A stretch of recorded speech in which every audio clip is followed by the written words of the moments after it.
दोस्तों नमस्कार। आज बात करेंगे 20 लाख करोड़ के पैकेज की। जी हाँ दोस्तों, इकोनॉमिक स्टिमुलस पैकेज। कोरोना की महामारी के चलते जिस तरह से देश के हालात बिगड़ते हुए नजर आए, उसी को दुरुस्त करने के लिए इस पैकेज की घोषणा की गई। इस पैकेज की और भी बहुत से मोटिव्स हैं जिनके बारे में इस वीडियो में बात करेंगे, और इस पूरे 20 लाख करोड़ के पैकेज में से कितना आप तक पहुंचेगा और सरकार इसमें से कितना खर्च करेगी, इस वीडियो में उसके बारे में भी बात करेंगे। सबसे पहले नजर दौड़ाएंगे हम जीडीपी की तरफ। जीडीपी जो करीब 200 लाख करोड़ की है, जिसका 10% हिस्सा 20 लाख करोड़ के पैकेज में अनाउंस किया गया, सरकार की तरफ से सीधे तौर पर घोषणा की गई। सबसे पहले दोस्तों हम बात कर लेते हैं लोन की। इस पूरे के पूरे पैकेज का एक जो बहुत बड़ा हिस्सा है वो लोन के तौर पर ही दिया जा रहा है। लोन जो कि बाद में वापस भी करना पड़ता है, लेकिन उसे भी एक पैकेज का रूप देकर आप तक पहुंचाया गया और घोषणा की गई। 3 लाख करोड़ का पैकेज है जो कि एमएसएमई के लिए घोषित किया गया। इसके अलावा ईपीएफ जो रेट है उसका भी डिडक्शन किया गया, जो कि 12% से लेकर 10% उसे कर दिया गया, जो कि बनता है 6,750 करोड़। तो इस तरह से सरकार ने कुछ भी खर्च नहीं किया, लेकिन फिर भी उसका हिस्सा इस पैकेज में जोड़ दिया।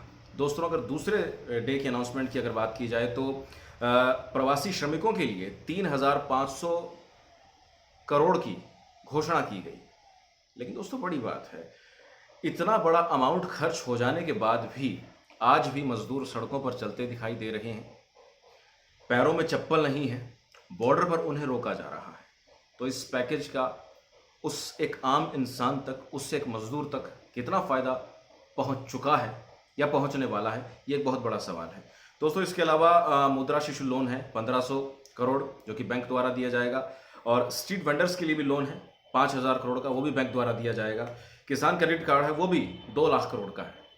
अगर तीसरे दिन की बात की जाए तो एग्रीकल्चर के इंफ्रास्ट्रक्चर के लिए भी 1 लाख करोड़ और एनिमल हस्बेंड्री के लिए भी 15,000 करोड़। और दोस्तों ये पूरा का पूरा लोन है। और अगर मैं एग्रीकल्चर और एनिमल हस्बेंड्री की मैं बात करूं तो ये आने वाले वक्त में इसे खर्च किया जाएगा।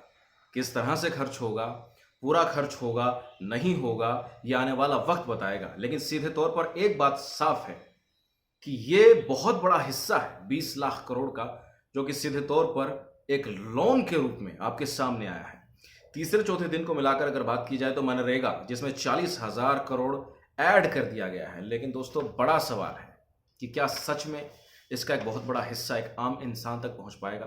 दोस्तों ये बहुत मुश्किल है, क्योंकि सीधे तौर पर यहां पर एक और खास बात निकलकर सामने आती है। आरबीआई का एक बहुत बड़ा जो पैकेज अनाउंस किया गया था, आरबीआई की तरफ से 8 लाख करोड़ की बात की गई थी। आरबीआई की तरफ से, जिसे लिक्विडिटी इंजेक्शन भी कहा जा सकता है, सरकार के द्वारा आरबीआई के उस लिक्विडिटी इंजेक्शन को भी इस पैकेज में जोड़ दिया गया, जो कि करीब करीब 8 लाख करोड़ का इंजेक्शन है। अब इसे क्या समझा जाए? क्या आरबीआई के उस कार्य को सरकार अपने उस पैकेज में जोड़कर दिखाना चाह रही है? अगर दिखाना भी चाह रही है तो क्यों दिखाना चाह रही है, ये इससे डिफरेंट पड़ता है।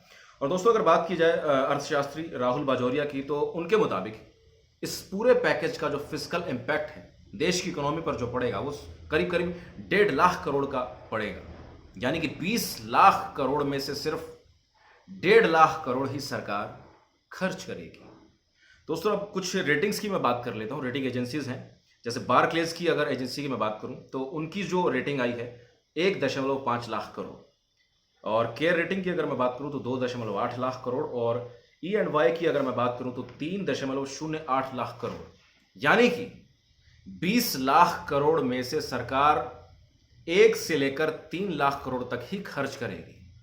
तो सीधे तौर पर अब आप समझ सकते हैं कि 20 लाख करोड़ में से बहुत मामूली हिस्सा है जो सरकार खर्च करने वाली है।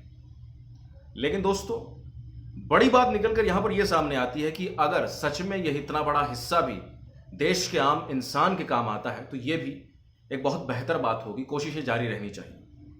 दोस्तों वीडियो को लंबा ना करते हुए फिलहाल मैं इस वीडियो को यहीं पर ही रोकना चाहूंगा। अगर आपको वीडियो पसंद आई तो आप इसे लाइक कीजिएगा, सब्सक्राइब कीजिएगा। फिलहाल मुझे दीजिए इजाजत।